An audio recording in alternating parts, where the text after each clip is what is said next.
Welcome back to my channel, Kindora Tales. If you're new here, please don't forget to subscribe, like, and share. Now, let's dive into the story.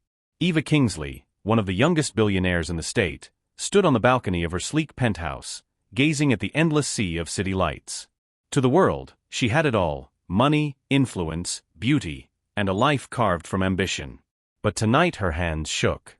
Her parents were arriving after years overseas, eager to meet the serious boyfriend she'd been telling them about for months, the one who had never existed.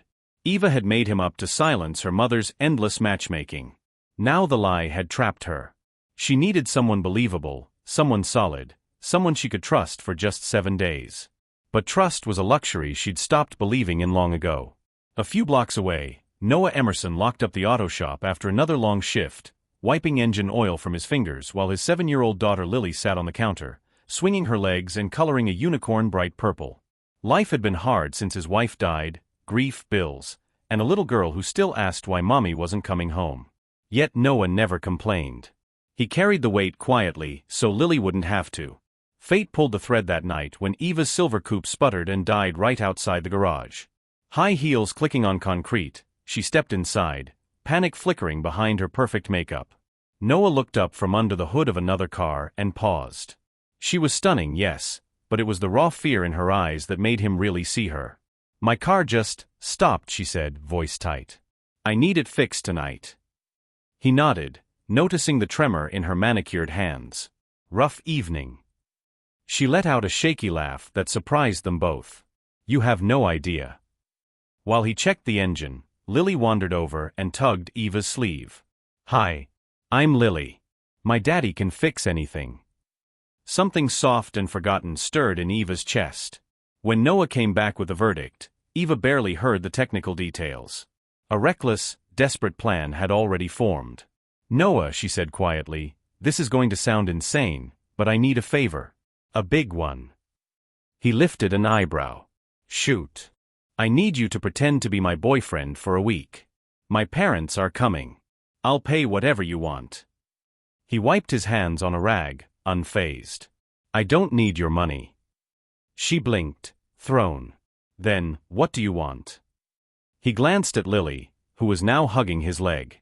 "My landlord's ripping up the apartment for plumbing all week. We've got nowhere safe to stay. You help us, we'll help you. But fair warning, I'm not sleeping on a couch." Eva stared. No one had ever negotiated with her like that, like equals. "Deal," she heard herself say.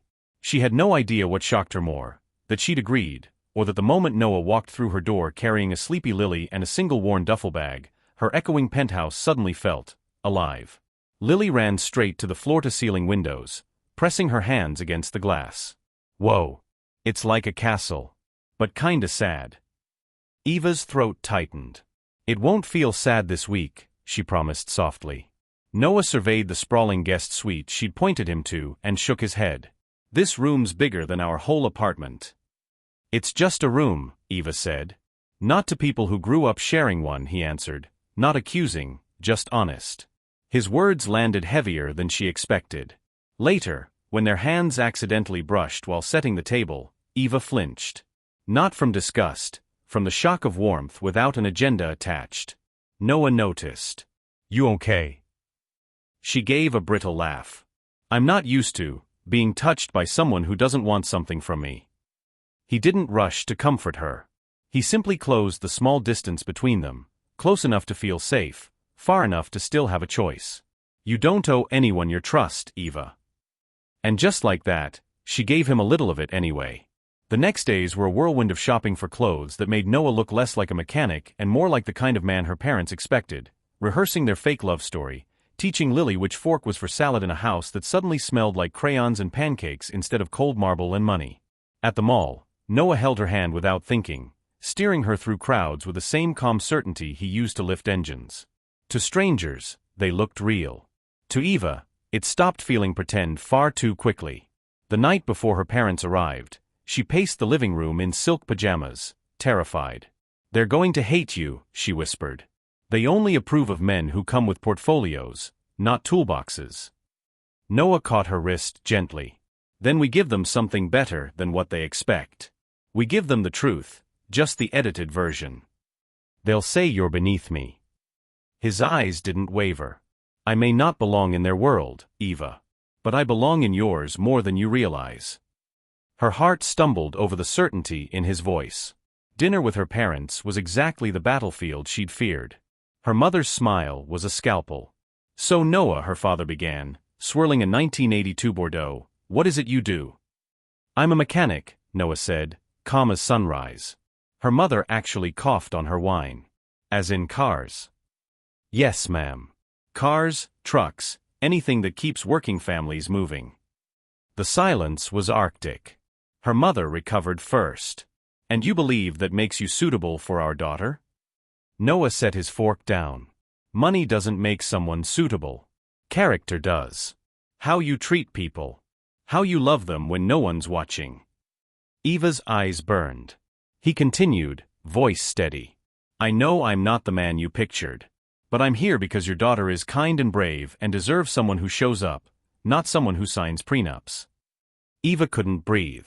Later in the hallway, her mother hissed, he is beneath you. Eva's voice didn't shake this time. No. You just never taught me I was allowed to choose someone who loves me more than my bank account. Her father said nothing, but his eyes followed Noah across the room, where he was kneeling to reclip a sparkly bow into Lily's hair with the same careful hands that had once changed Eva's alternator at midnight. When her parents finally left, Eva slid down the wall, tears falling hard and fast. Noah was there in an instant. Hey, breathe. She looked up, vision blurred. Why did you fight for me like that? Because someone should have a long time ago. She stood on shaky legs and closed the distance between them. You didn't just pretend to be my boyfriend, Noah. You saw me. The real me. His hand rose to cradle her cheek, thumb brushing away a tear. Eva, I saw you the second you walked into my garage, scared out of your mind but too proud to admit it. A woman who's been alone in a crowd her whole life. Her voice broke. Do you still want separate rooms? His smile was soft, a little wicked. I still want respect. And if I offer more than respect, she whispered. If I offer you my heart, broken pieces and all. Noah rested his forehead against hers, the city lights glittering behind them like a million quiet promises. Then I'll take every piece, he said, and love it like it's the most precious thing I've ever held. And in the silence that followed, two wounded hearts finally found the one place they didn't have to pretend anymore.